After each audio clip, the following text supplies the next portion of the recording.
To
all who come to this happy place, welcome. News team, assemble! Joining us live because if you want to know anything about the Outer Banks, Sam Walker's the dude to fill you in. The sea was angry that day, my friends. Like an old man trying to send back soup in a deli. Always appreciate talking to you. Always good stuff with Sam Walker in the Outer Banks. Now here's Les Nessman and the news. And good morning, everyone, and welcome to OBX Today, live for the last day of September 2021. Back after a few days of there's no rest, there's no relaxation when it comes to making the bonsai run to Orlando and back. I'm not going to lie, a 12-hour drive, 11 hours, not bad. It's doable. But anyway, we are back with you here on OBX Today Live on Facebook and YouTube. Glad you're back with us as well. And let's get right to it on this gorgeous Thursday morning. And we'll start with the latest on Hurricane Sam, which became the fourth major hurricane of this 2021 season back over the weekend. Looks like we're going to see some surf out of Sam, but not nearly what we got out of Larry. It's going to be there. We're going to notice it. We're definitely going to have the rip current risk, but we're not going to have the same situation like we had set up, like I said, with Hurricane Larry back at the beginning of the month. We do currently have just 3 active areas to watch in the Atlantic. That is Sam, which is about 1,500, maybe about 12, probably closer to about 1,300 miles southeast of Buxton right now. Then we've got Tropical Storm Victor way out back over our east, off the eastern Atlantic, eastern tropical Atlantic, closer to Africa. It's, we'll talk about it in a minute. We do have one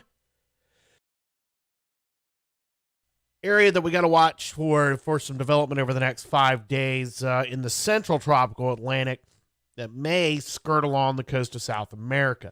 All right, let's start with Sam. Again, fourth major hurricane of the 2021 season. Of course, reaching that status back over last weekend.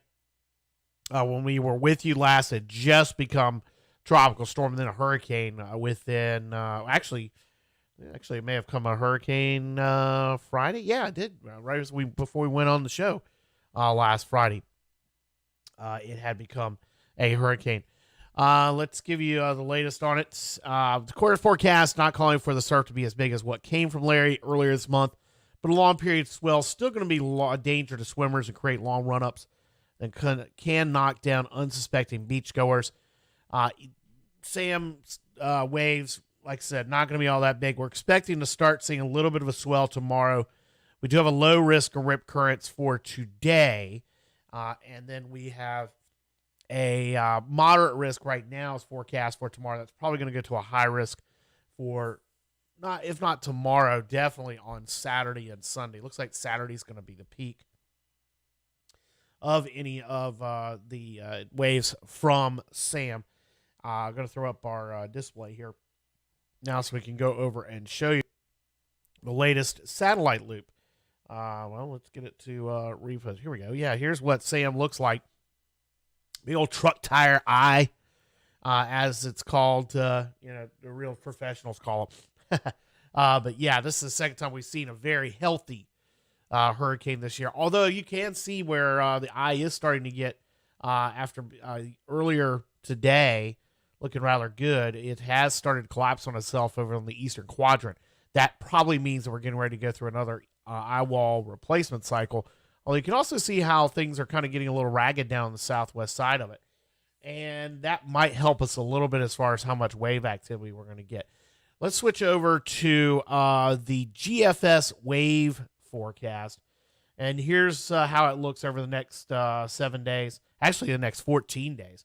There's Sam going up in the east of Bermuda. Really don't see a lot of wave action out of it coming our way. But just enough of a swell is going to develop out of Sam to give us that higher risk of rip currents. In fact, if you look at how the wind direction is, and of course we do have an onshore wind that started yesterday with a dry cold front, we actually get a better wind swell that's going to come up in probably looks like about the 7th. So this time next week, and into next weekend, we're talking about a pretty decent wind swell is expected out of off the Atlantic. But really what we're going to be looking at is just some wave action from Sam starting tomorrow, but really Saturday and Sunday it looks like, but this is not going to be as significant an event as we saw with Larry just about a month ago. Let's switch over to show you what Victor looks like this morning. Starting to get his act together somewhat, but he's not going to last very long. As you can see, about 30 degrees west and 10 degrees north in that general area. And the current forecast takes Victor, almost on a due north path. Let me pull up what the National Hurricane Center's latest on. And let me show you that because I haven't shown you the map for this morning for Sam. Here is Sam. What its current forecast is as a post-tropical hurricane out in the central Atlantic off of Newfoundland. That is Hurricane Sam. Larry, I keep going back to Larry, and I don't know why. Victor, going to get a hurricane out of him probably tomorrow, and then just a tropical storm going straight up the North Atlantic, or the Central Atlantic, as a fish storm. That's one thing about it. All these are fish storms, and everybody's, we've seen some discussions. Why are we seeing them named? Why is there so much attention being paid to them?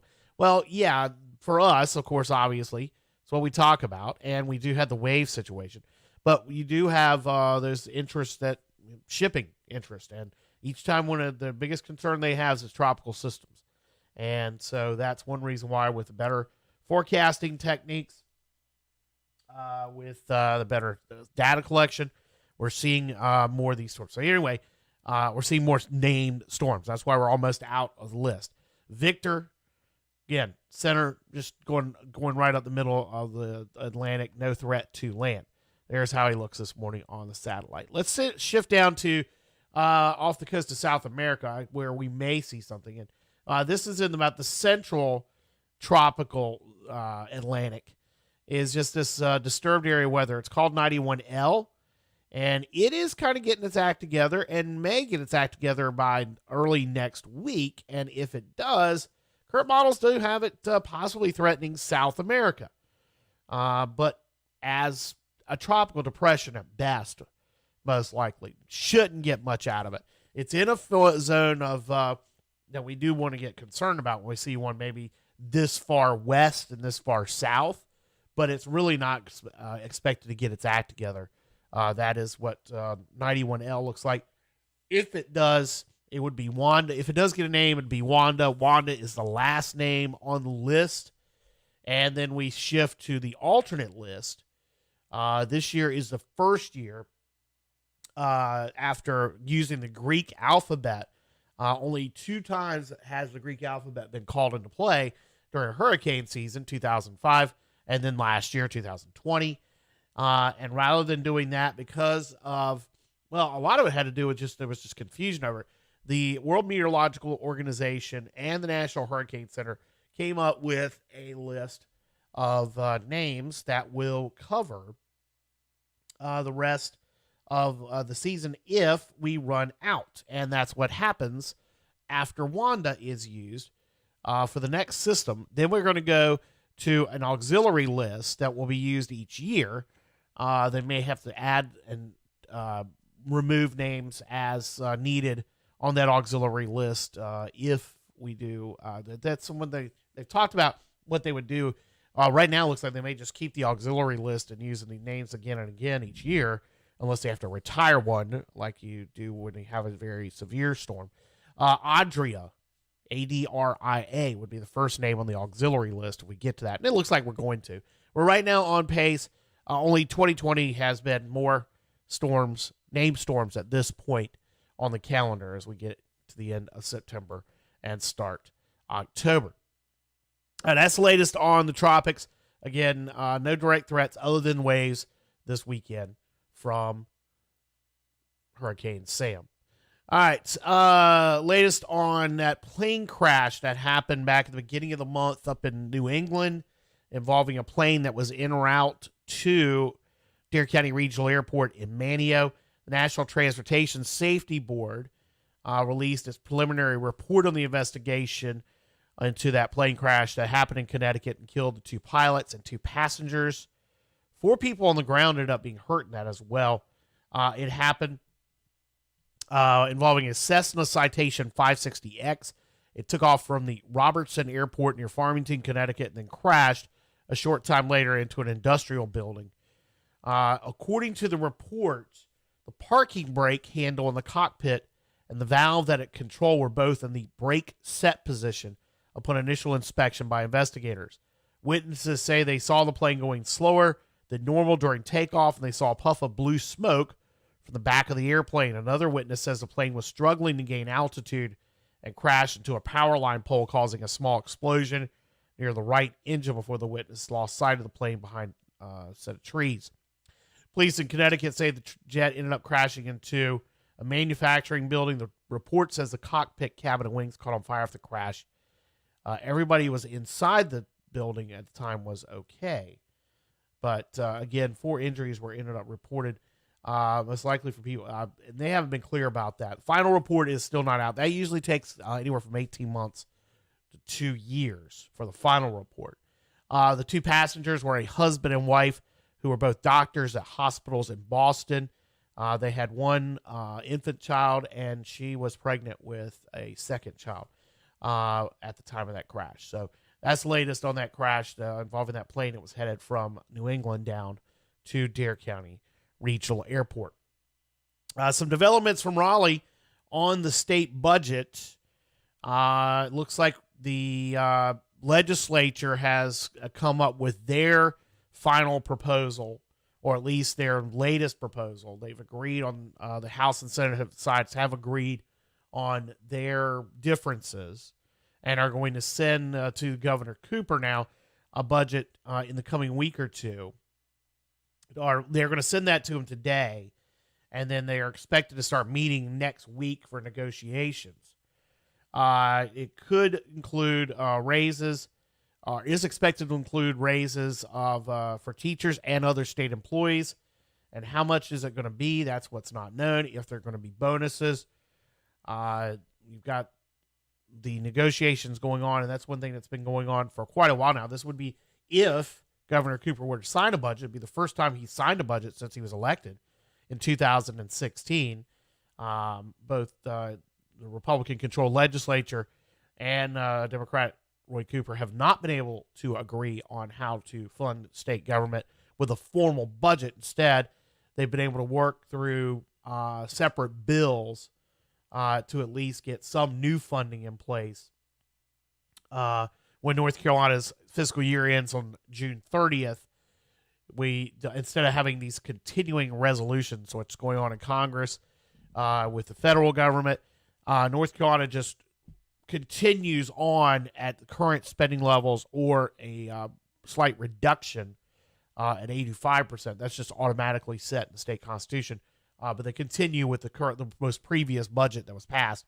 But then the legislature can act and pass what they've done in the past, and they did that last year and 2 years ago, which is to pass mini packages, budgets, or mini budgets, if you will. And the governor agreed to some of those things. House Speaker Tim Moore said that he and House Senate Leader Phil Berger had reached an agreement yesterday on a compromise budget proposal. Didn't give much details on what's going to be. They said their proposal this week will be sent to the governor as negotiations begin in earnest, and they'll try to reach a compromise before the legislature passes the budget. The latest version would pay out bonuses by October 31st if it becomes law. Billions of dollars in surplus and an influx of federal money means the state is flush with cash as it plans its financial future for the next 2 years. The House budget had a 4% raise for teachers on average for the first year, 5.5% combined over 2 years, with emphasis on raises for veteran teachers. The Senate would just give an average 3% raise over 2 years. The governor has proposed an average of 10% over the next 2 years. State employees under the Senate version would get a 3% raise over 2 years, as well as teachers. The Senate wants an average raise of 7% for corrections officers, who would also get a newly created salary schedule based on experience. The House proposed an average of 5% over 2 years for state employees, 2.5% each year, and would give corrections officers 7% raises. Governor Cooper's budget proposal called for an average 5% raise for state employees and a new salary schedule for corrections workers. And then get into the bonuses for teachers, principals, and COVID-19 workers. One of the master's degree pay for teachers. State retirees would get a 2% raise, cost of living adjustment each of the next 2 years under the governor's proposal. Same thing in the House does, but the Senate does not have cost of living increase in theirs for bonus retirees. So we'll see as the next couple of days roll out what's going to come out of the budget. One of the main proposals that's in there for local here in Northeast North Carolina, the only big spending, big ticket item, $40 million would go to Dare County to pay for affordable housing construction. So we'll see if that makes it through. It was in the House version. It was expected to be added to the Senate version. We'll see if that comes out of that once the budget documents start getting posted. And then we'll see where it goes there with Governor Cooper. But from our understanding and conversations we've had with folks in Raleigh, the likelihood of that $40 million for Dare County is continuing, that it's going to happen. And that will allow the county to begin the next step in trying to get more affordable housing here on the Outer Banks. Some news that happened while we were off this week. We learned from Governor Cooper's office that Elizabeth City's police chief and current interim city manager, Eddie Buffalo, has been appointed to become the next head of the State Department of Public Safety. That would be to replace Eric Hooks, who retired earlier this summer as Secretary of the Department of Public Safety.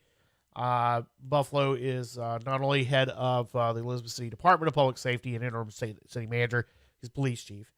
He's also president of the North Carolina Association of Chiefs of Police. He served in various law enforcement and public safety capacities across the state. He's and a law enforcement instructor with the Training and Standards Commission. National Guard veteran, 10 years in the National Guard of North Carolina. He's also, we see him out if you go to football and basketball games around here at high school, and the CIAA. Works as a referee, white hat, for football. in all three that we talked about, with the high school football here locally, and also as a CIAA official in Division II of college NCAA. So we're going to lose Eddie Buffalo as a great official out here. And also, I think runs the shot clock at ECSU's basketball games too. Guy's versatile. So Raleigh's going to get him, it looks like. That does mean that, of course, Elizabeth City is going to have to come up with what's going on. Their current city manager is on a leave of absence that the city council in Elizabeth City is expected to address tonight. Then, of course, obviously, with Chief Buffalo, who's been serving as interim manager, his second stint as interim city manager. Now he's going to be leaving to go to Raleigh after his appointment by the governor. That's going to change some things up, so we'll see what comes out of that meeting tonight for the situation over in Elizabeth City as far as who's going to be running local government there. Yesterday, the leaders of the state's Alcohol Beverage Control Commission, the state ABC, met yesterday with lawmakers in a joint committee at the legislature to talk about what's going on and why you can't get your favorite drink in local liquor stores across not just here in the region, but around the state. And our friends at WNCN, that's the CBS affiliate out in Raleigh, had more to talk about this. Michael Hyland did a story on this. I'm gonna bring this up for you here on OBX Today to catch what they had to say and what went on with that hearing yesterday in Raleigh. Live in Raleigh. And Michael, the leader of the state's ABC commission recently resigned over this. Right, and today state lawmakers questioned people at the commission about why some of these problems still persist. We also asked them what they're doing to fix them and when they think things will get back to normal. Tracking down tequila, searching for spirits. Out of stock, out of stock, out of stock. You can see evidence of the liquor shortage across North Carolina. Come back with this pent-up demand. It was bound to happen. The state's ABC commission says after the pandemic began, demand soared for liquor, with sales up almost 40% compared to 2 years ago. Global supply chain issues and labor shortages have made it hard to keep shelves stocked. What are you all doing to try to fix these problems? Well, we're looking at a multitude of factors for how we got here, starting from the beginning of the pandemic and then with the shift to the new contract as of July 1. Jeff Strickland with ABC is referring to an important change North Carolina made this summer that exacerbated the problems here. The state contracts with LB&B, which implemented new software, leading to new trouble with getting orders fulfilled. July was an awful month for everybody. The struggle is still real today, and we're months past July. The former chair of the commission, Xander Guy, even resigned earlier this month, citing the shortage. Republican State Rep Tim Moffitt said he recently visited a state warehouse and saw it's full, yet stores have empty shelves. I don't believe we have the answers that we need to make a determination as to where the breakdown has occurred. The ABC Commission says they're meeting with local boards to help them navigate the new system and working with the contractor to increase deliveries. When should people expect things to get back to normal? Depends on the product, and I know that that's a complicated answer, but certain suppliers have anticipated that some of their supply chain issues go as the pandemic goes.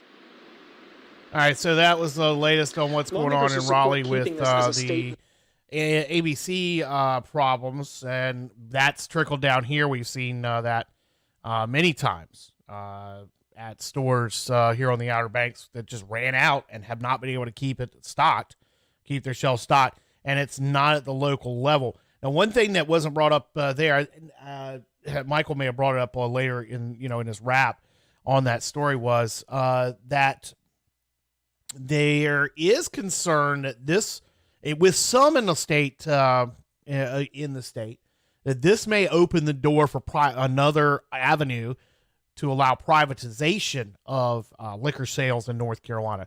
The sale of spirituous liquor, hard liquor in North Carolina is regulated by the state, and you have these local ABC boards in each county or in some of the cities have their own.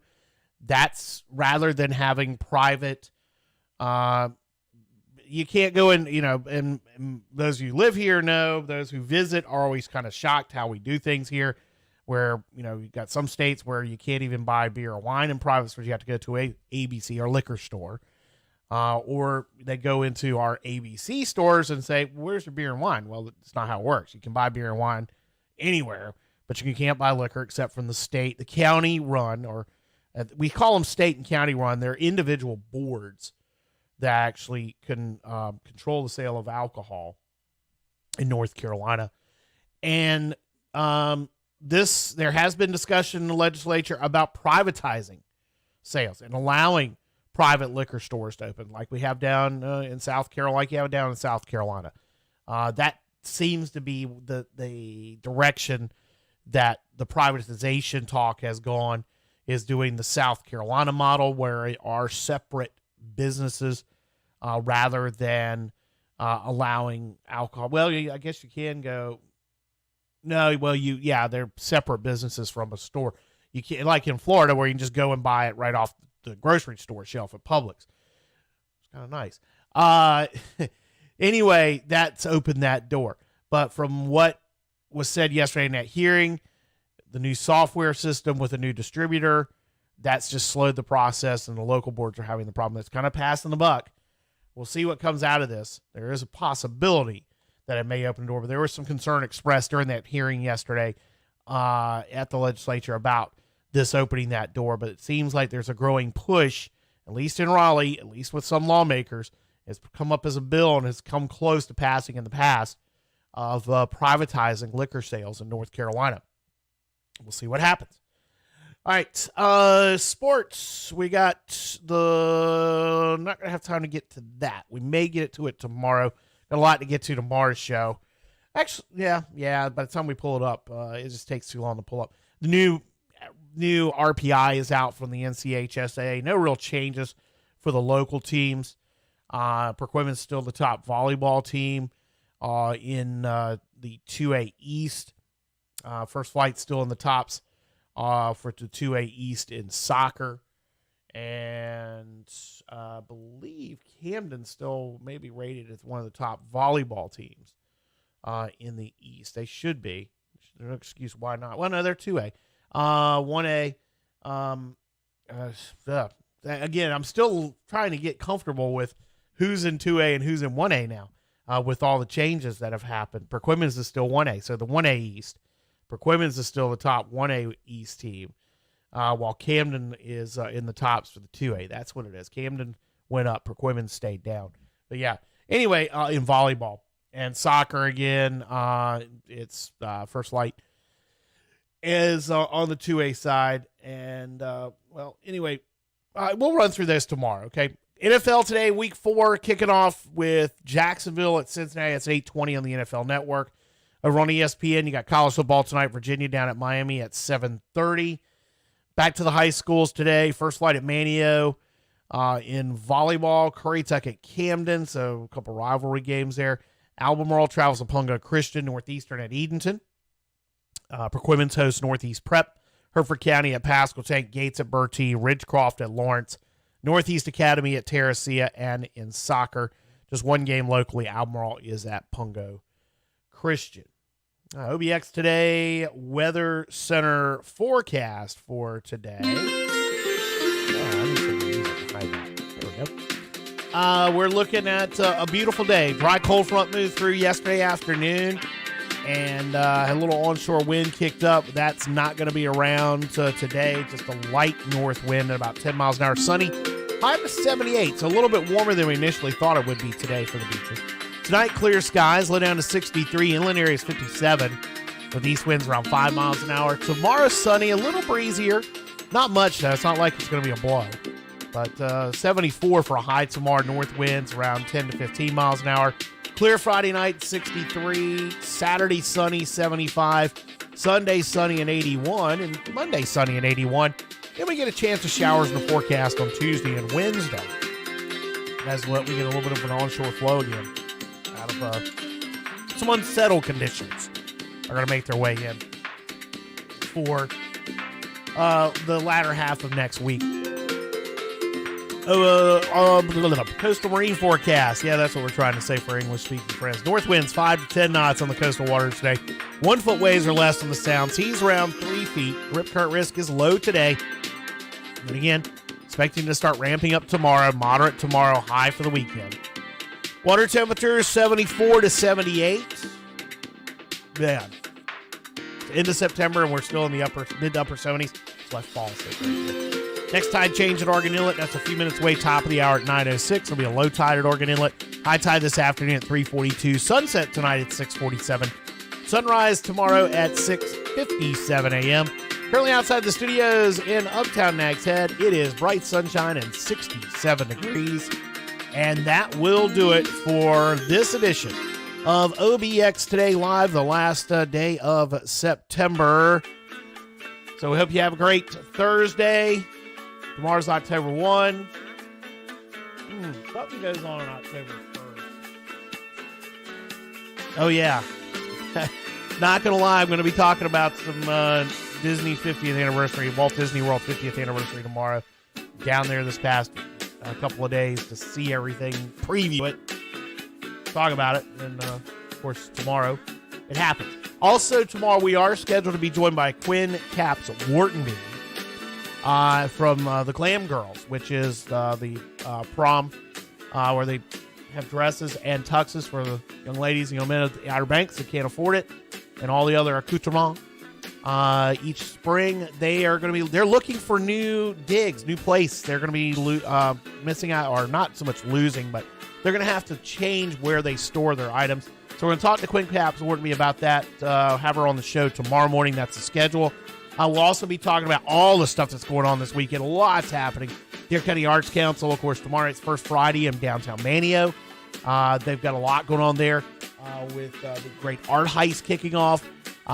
They've got the dedication of the courtyard at the Dare County Arts Council on Saturday. There's just a ton of stuff happening this weekend. We'll talk all about that tomorrow as well. Of course, you can go to the Things to Do page at obxtoday.com and learn a lot of these things. And we'll talk more about it all tomorrow here on OBX Today Live. Have yourself a great Thursday, everybody. We'll see you.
right down with the groove. Everybody say it.